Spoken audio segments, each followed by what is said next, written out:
Last video lecture में हमने discuss किया था क्लासिफिकेशन ऑफ क्रेडिट। आज के वीडियो लेक्चर में हम उसको आगे बढ़ाएंगे और 4 टाइप ऑफ क्लासिफिकेशन पढ़ेंगे, जो कि होता है बेस्ड ऑन सिक्योरिटीज़। क्या होता था, जो प्राइवेट मनी लेंडर थे वो ट्रस्ट के बेसिस पर लोन दे दिया करते थे। जब दो व्यक्ति हैं उनमें यदि ट्रस्ट होगा तो फिर वो आपस में लोन दे देते हैं कि वो जो आगे वाला व्यक्ति है जिसे हमने लोन दिया है वो चुका सकता है हमारा लोन। तो प्राइवेट मनी लेंडर्स में ट्रस्ट के बेसिस पर भी लोन दे दिया जाता था। लेकिन जो इंस्टीट्यूशनल फाइनेंशियल एजेंसीज आई तो उनके खुद के कुछ ना कुछ प्रोसीजर थे जिनके बेसिस पर वो लोन देते थे। तो इसी बेसिस पर, इसलिए उनका जो प्रोसीजर था उनको समझने के लिए हमने क्रेडिट को क्लासीफाई किया on the basis of security. और हमने क्रेडिट को 2 टाइप्स में क्लासीफाई किया, सिक्योर्ड लोन्स और unsecured loans. Okay, so based on security the loan transactions between lender and borrowers are governed by confidence and this assumption is confined to private money lenders। ठीक है, जो कि ये transaction होता था lender और borrower के बीच में, ये कॉन्फिडेंस के बेसिस पर केवल प्राइवेट मनी लेंडर में ही कन्फाइंड था। और जो इंस्टीट्यूशनल मनी लैंडिंग एजेंसीज थी उनके खुद के प्रोसीजर थे लोन देने के लिए। So private lending to some extent, but the institutional financial agencies do have their own procedural formalities on credit transaction। ठीक है, तो इनकी खुद की फॉर्मेलिटीज होती थी क्रेडिट को देने के लिए। Therefore, it is essential to classify the loans under this category into 2 subcategories, and that is secured loans और unsecured loans। Okay? अब ये सिक्योर लोन्स क्या होते हैं? Loans advanced against some security by the borrower are termed as secure loans. जैसे कि किसी borrower है, उसको लोन लेना है तो फिर वो अपनी बिल्डिंग को रख देता है या उसके पास कोई भी सोना चांदी उनको रख के वो लोन लेता है, तो उसको बोलेंगे सिक्योर्ड लोन। यानी कि जो बोरोअर है वो अपनी प्रॉपर्टी को रख रहा है as a security to take loan. Okay, अब देखते हैं सिक्योर्ड लोन्स में से कौन कौन सी सिक्योरिटीज आती हैं और अनसिक्योर्ड लोन क्या होते हैं, जिनमें बिना किसी सिक्योरिटी के लोन दे दिया जाता है on the basis of trust. तो under the secured loans the number 1 is personal security. अब ये पर्सनल सिक्योरिटी क्या होता है? Under this borrower himself stand has the guarantor. Okay, loan is advanced on the farmer's promising note. Third party guarantee may or may not be insisted upon, that is based on the understanding between the lender and the borrower। Personal security क्या होती है? ये understanding पर चलती है किसके बीच में? जो कि लोन दे रहा है और जो लोन ले रहा है उनके बीच में एक अंडरस्टैंडिंग होती है, उस बेसिस पर पर्सनल, उसको ही हम बोलते हैं पर्सनल सिक्योरिटी। या तो इसमें कुछ भी प्रॉमिसनरी नोट लिख दिया जाता है कि मैं आप ये लोन इतना ले रहा हूँ और मैं इतने समय में इसको लौटा दूंगा, और इस पर उस बोरोअर के साइन होते हैं। तो ये प्रॉमिसनरी नोट हो सकता है जिसके बेसिस पर फार्मर लोन ले सकता है, या फिर किसी थर्ड पार्टी की गारंटी भी अलाउड हो सकती है, पर जरूरी नहीं है हो, इसमें पॉसिबिलिटीज हो सकते हैं कि थर्ड पार्टी भी इंक्लूड हो सकती है। ओके, तो ये होती है personal security. So now the second classification is collateral security. इसमें क्या होता है कोलेटरल सिक्योरिटी में? इसमें कोई भी प्रॉपर्टी जो फार्मर है अपनी किसी भी प्रॉपर्टी को रख देता है लोन लेने के लिए, लेकिन याद रहे वो प्रॉपर्टी कैसी होनी चाहिए हमारी? वो मूवेबल प्रॉपर्टी होनी चाहिए। Okay, here the property is place to secure a loan. The movable properties, और मूवेबल प्रॉपर्टीज में क्या आ जाती हैं? जैसे कि जो वेयर हाउस है उसमें फार्मर ने अपना प्रोडक्ट को स्टोर कर दिया, तो उसकी जो रिसिप्ट मिलेगी उस वेयर हाउस की, वो उसको कॉमर्शियल बैंक के पास जाके देगा और उस रिसिप्ट के बेसिस पे 75% ऑफ इट्स प्रोडक्ट, यानी कि उस प्रोडक्ट का जो 75% है उतना लोन वो ले लेगा। ओके, और यहाँ पे कोई भी LIC की बॉन्ड हुई तो उस रिसिप्ट से ले सकता है, या फिक्स्ड डिपॉजिट, उसका फिक्स्ड डिपॉजिट है तो उसकी कुछ ना कुछ बॉन्ड होगी तो उसको ले जाके वो लोन ले सकता है। ओके, यहाँ पे मशीनरी हुई, ये भी क्या होती है? मूवेबल होती है। लाइव स्टॉक हुआ, इन सब के बेसिस पे वो लोन ले सकता है। तो इसमें क्या सिक्योरिटी रखता है वो? Livestock, machinery, warehouse receipt, fixed deposit bond, LIC bond etcetera. फिर आता है हमारा चैटल लोन्स। चैटल लोन्स में जैसे भी कोई भी मेटेलिक चीज़ होती है, जैसे गोल्ड हुआ, उसको वो क्या करता है, जो पॉन ब्रोकर्स होते हैं, मतलब कि जो दुकान वाले होते हैं, जो ज्वेलर्स होते हैं, उनके पास जाकर वो अपनी सोना चांदी ज्वेलरीज यूटेंसिल उनको रख के लोन ले सकता है। ओके, तो ये होता है चैटल लोन्स। तो देखिए, here credit is obtained from pawn brokers by pledging movable properties such as jewelries, utensil made of metals etc. ठीक है, कोई भी मेटेलिक जो चीज़ें होती हैं ये मूवेबल होती हैं क्योंकि इनको हम ले जाकर उसके पास ज्वेलर के पास रख सकते हैं, जिससे हमें लोन मिलेगा। ओके, फिर आता है मॉर्टगेज। ये बहुत इंपॉर्टेंट है और ये आ भी चुका है, मॉर्टगेज के ऊपर एग्जाम में क्वेश्चन आते हैं। अब क्या होता था कि जो कोलेट्रल सिक्योरिटी थी उसमें हम क्या करते थे, जो मूवेबल प्रॉपर्टी थी उसको रखते थे, लेकिन जो मॉर्टगेज होता है उसमें हम इमूवेबल प्रॉपर्टी को रख के एज ए सिक्योरिटी और अपनी लोन लेते हैं। जैसे कि कोई भी फार्मर के पास जो लैंड हो गया वो हो गया, या फिर फार्म बिल्डिंग हो गई, तो उसके बेसिस पे वो लोन लेता है जो कि मूवेबल नहीं हो सकती। अब वो पर्सन, वो फार्मर जो कि लोन ले रहा है उसको हम बोलते हैं इसके अंदर मॉर्टगेगर, और जो लोन दे रहा है उसको बोलते हैं मॉर्टगेगी। ठीक है, अब इसको भी हमने 2 टाइप्स में डिवाइड किया है, एक होता है सिंपल मॉर्टगेगी और एक होता है इक्विटेबल मॉर्टगेगी। ठीक है, अब सिंपल में क्या होता है, जब कोई फार्मर बोरोअर है वो अपने एंसेस्टर से वो प्रॉपर्टी को गेन कर रहा है, किससे कर रहा है, अपने एंसेस्टर से, तो फिर वो क्या होगा, उसको उसके बेसिस पे बैंक में जाकर पूरा एक रजिस्ट्रेशन करवाना होगा अपनी प्रॉपर्टी का। तो उस रजिस्ट्रेशन भी कोई ना कोई उस रजिस्ट्रेशन की फीस होगी, उस रजिस्ट्रेशन का चार्ज लगेगा फार्मर बोरोअर को, जो कि उसको भरना होगा यदि वो प्रॉपर्टी उसने इनहेरिट किया है। लेकिन यदि उसने वो खुद खरीदी है, अपने आप से खरीदी है, तो फिर ऐसा कोई रजिस्ट्रेशन रिक्वायर नहीं होता, नहीं उस रजिस्ट्रेशन का चार्ज लगता है। ओके, तो ये 2 टाइप्स होते हैं, simple mortgage or equitable mortgage. Now we are read from this notes. So mortgage, as against to collateral security, immovable properties are presented for security purpose. For example, land, farm, building, etc. The person who creating the charge of mortgage is called mortgager. यानी कि जो उधार ले रहा है उसको हम बोलते हैं mortgager, और जो उधार दे रहा है उसको हम बोलते हैं mortgagee। यानी कि बैंकर हो गया, उसको हम क्या बोलेंगे, mortgagee। और ये 2 टाइप्स के होते हैं, सिंपल mortgage और इक्विटेबल mortgage। यदि वो इनहेरिट कर रहा है, when the mortgaged property is ancestrally inherited property of borrower की, then simple mortgage holds good. Okay, here the farmer's borrower has to register his property in the name of the banking institution as a security for the loan he obtained. Okay, यहाँ पे farmer को जो register करवाना पड़ता है अपनी property का bank के अंदर, ओके, सिक्योरिटी के लिए, और उस रजिस्ट्रेशन का कुछ ना कुछ चार्ज लगता है जो कि फार्मर को पे करना होता है। अब आता है इक्विटेबल मॉर्टगेज। इक्विटेबल मॉर्टगेज क्या होता है, जब भी उस मॉर्टगेज का क्या होता है, वो खुद एक्वायर करता है, यानी कि बोरोअर ने उस प्रॉपर्टी को खुद खरीदा है, तो ऐसा कोई रजिस्ट्रेशन की रिक्वायरमेंट नहीं होती, ना ही इसका कोई चार्ज लगता है। Okay, when the mortgaged property is a self acquired property of the borrower, in this no such registration is required.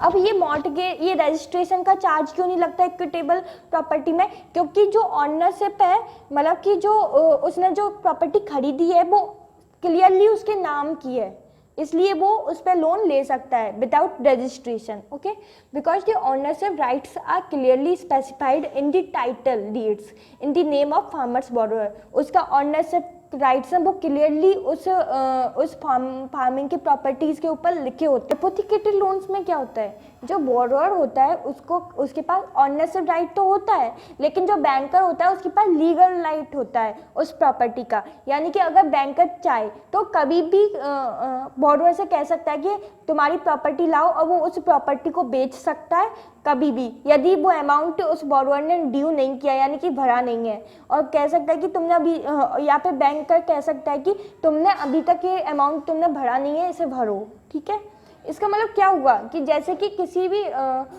रुपए लिए, किसी भी बोरोअर ने, फार्मर बोरोअर ने ट्रैक्टर खरीदने के लिए रुपए लिए, बैंक से लोन लिया, अब उसने वो ट्रैक्टर खरीद लिया, अब उसे वो ईएमआई में भरना है, किस्तों में भरना है, तो वो क्या करेगा कि वो उसको यूज तो कर सकता है लेकिन वो उसको बेच नहीं सकता, वो अपनी जब तक कि वो अपना पूरा का पूरा लोन बैंक में ना चुका दे। यदि वो उस लोन को नहीं चुका पाता है तो बैंकर का राइट होता है कि वो उस प्रॉपर्टी को ले ले और बेच के अपनी जो बैंक में जो प्रिंसिपल अमाउंट उसने लोन पर दिया है उसको पूरा कर दे। ठीक है, तो यही हाइपोथेकेटेड लोन्स होते हैं। Borrower has the ownership right on is movable and the banker has legal right to take a possession of property to sell on or right to sue the owner to bring the property to sale and for realization of the amount due. The person who create the charge of hypothecation is called hypothecator, यानी कि वो person जो कि loan ले रहा है उसको हम बोलते हैं हाइपोथिकेटर, और हाइपोथिकेट जो बैंक होता है उसको हम बोलते हैं हाइपोथिकेट, जो कि लैंडिंग एजेंसी है उसको हम हाइपोथिकेट बोलते हैं। Okay, and the property which is denoted has a hypothecated property. ठीक है, this happens in the case of tractor loan, machinery loan, यानी कि मूवेबल असेट्स के केस में ही हाइपोथिकेटेड लोन एक्ट करता है। जैसे कि मशीनरी का जो भी लोन हो गया, ट्रैक्टर लोन हो गया, तो उन पर जो भी लोन मिलता है वो होता है हाइपोथिकेटेड लोन। और इस केस में क्या होता है कि जो बोरोअर होता है उसके पास कोई भी राइट नहीं होता कि वो अपने इक्विपमेंट को बेच दे लोन क्लियर करे बिना ही, और जो बोरोअर होता है ना वो अलाउड होता है कि वो अपने परचेज की हुई मशीनरी को यूज कर सकता है और उसकी जो अमाउंट है वो इंस्टॉलमेंट में पे कर सकता है डेली। ठीक है, तो ये लिखा है under such loans the borrower will not have any right to sell the equipment until the loan is cleared off. The borrower is allowed to use the purchase machinery और equipment so has to enable him to pay the loan instalment regularly. Okay, ये instalment में भी पे कर सकता है और वो उस मशीनरी का अच्छे से यूज करके ताकि उसके पास रुपये आए वो अपना लोन भर सके, यूज कर सकता है। ठीक है, अब इसमें भी दो टाइप्स के लोन आते हैं, की लोन्स और ओपन लोन्स। यदि एग्रीकल्चर प्रोड्यूस रखा जा रहा है लैंडिंग एजेंसी के पास, जैसे कि कुछ भी एग्रीकल्चर प्रोड्यूस, जैसे कि पैडी है, यदि पैडी उसने ग्रो किया और उसने जो धान है उसको उसने बैंक के पास रखा और लोन लिया तो फिर वो हो जाएगा की लोन्स, यदि वो अपना प्रोड्यूस को रख रहा है। और एक होता है ओपन लोन्स, तो फिर वो पोजीशन ले लेती है, जो कि लैंडिंग एजेंसी है वो फार्मर में जो पैडी हुआ उसके ऊपर पोजीशन ले सकती है। और यदि मान लीजिए यदि वो फार्मर डिस्ट्रेस सेल में जा रहा है तो फिर ये वाला जो मेथड है की लोन्स है ये उसको इसमें जाने से भी बचाते हैं, इसलिए की लोन्स इंपॉर्टेंट है क्योंकि क्या होता है कि जो फार्मर से वो डिस्ट्रेस सेल में से बच जाता है। ठीक है, तो हम इसे पढ़ लेते हैं इसमें से की loans. The agriculture produce of the farmer borrower will be kept under the control of lending institution and the loan is advanced to the farmer.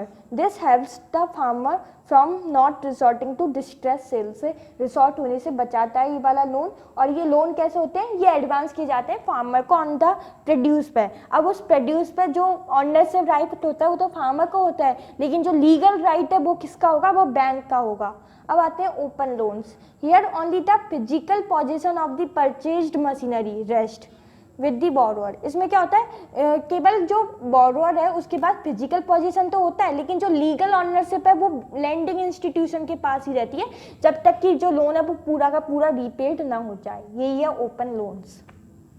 और अनसिक्योर्ड लोन मैंने आपको बताया था, जो कि कॉन्फिडेंस ट्रस्ट के बेसिस पे जो ट्रांजैक्शन होता है उसको हम बोलते हैं अनसिक्योर्ड लोन्स, और इसमें कोई भी सिक्योरिटी नहीं रखी जाती लोन लेने के लिए, तो ये हो गए अनसिक्योर्ड लोन्स। अब नेक्स्ट हमारे आते हैं लेंडर्स क्लासिफिकेशन। इसमें सबसे पहले आता है इंस्टीट्यूशनल लेंडर्स, यानी कि जो इंस्टीट्यूशनल एजेंसी कोई भी क्रेडिट दे रही है तो उसको हम बोलते हैं इंस्टीट्यूशनल क्रेडिट।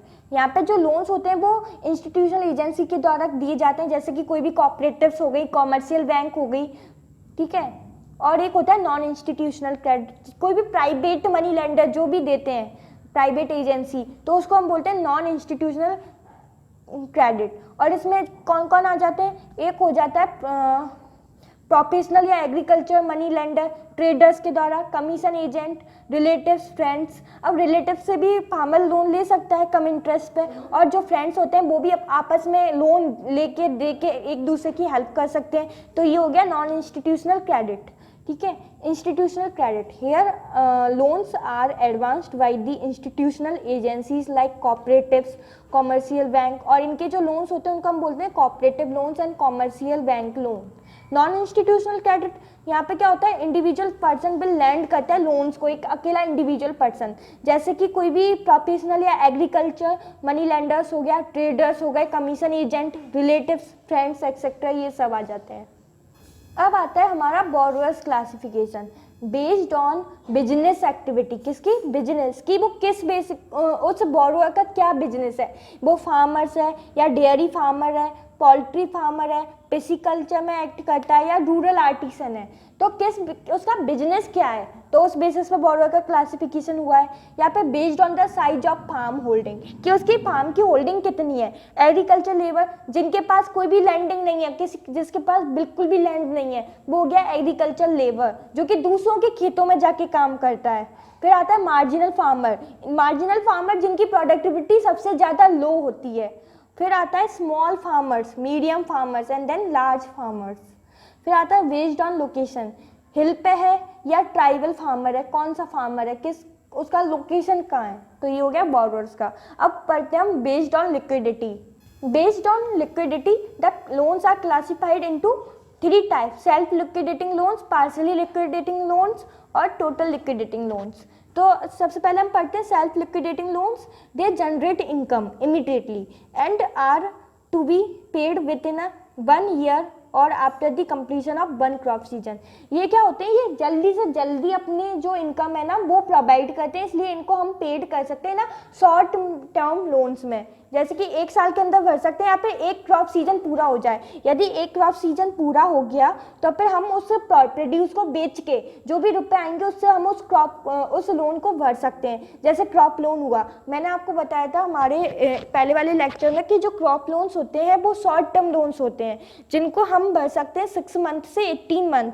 यहाँ पे 1 क्रॉप सीजन जब हमारा वो पूरा हो जाता है, क्या क्रॉपिंग सीजन, तो फिर हम उस प्रोड्यूस को बेच के जो भी हमारे पास रुपए आएंगे उससे हम इन क्रॉप लोन्स को कंप्लीट कर सकते हैं, चुका देते हैं। तो फिर जो क्रॉप लोन्स हुए, शॉर्ट टर्म लोन्स हुए, वो कैसे होते हैं, सेल्फ लिक्विडेटिंग लोन्स। लेकिन जो हमारे मीडियम टर्म लोन और लॉन्ग टर्म लोन, जिन्हें हम इन्वेस्टमेंट लोन्स भी बोलते हैं, यदि आपको ये टर्म समझ में नहीं आ रही है तो आप मेरी पहले वाली वीडियो लेक्चर देखना, उसमें मैंने ये अच्छे से एक्सप्लेन किया है। ओके, तो ये पार्शियली वो होती हैं पार्शियली लिक्विडेटिंग नेचर की, मीडियम टर्म लोन्स और लॉन्ग टर्म लोन्स। ओके, चलो अब हम इसे समझते हैं।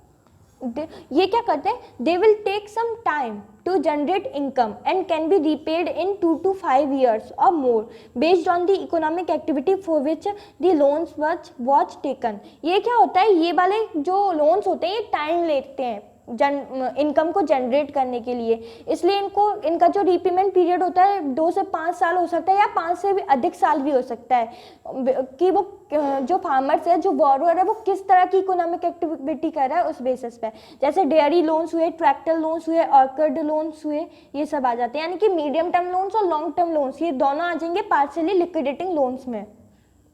अब आता है बेस्ड ऑन अप्रोच, ये मोस्ट इंपॉर्टेंट है, इसमें जो भी टर्म्स आएंगे उन्हें अच्छे से पढ़ना है और याद करना है। अब बेस्ड ऑन अप्रोच के बेसिस पर 3 टाइप्स में डिवाइड किया है। इंडिविजुअल अप्रोच, जब लोन्स किसी एक इंडिविजुअल को प्रोवाइड किया जाता है अलग अलग पर्पस के लिए, तो उसे हम बोलते हैं इंडिविजुअल लोन्स।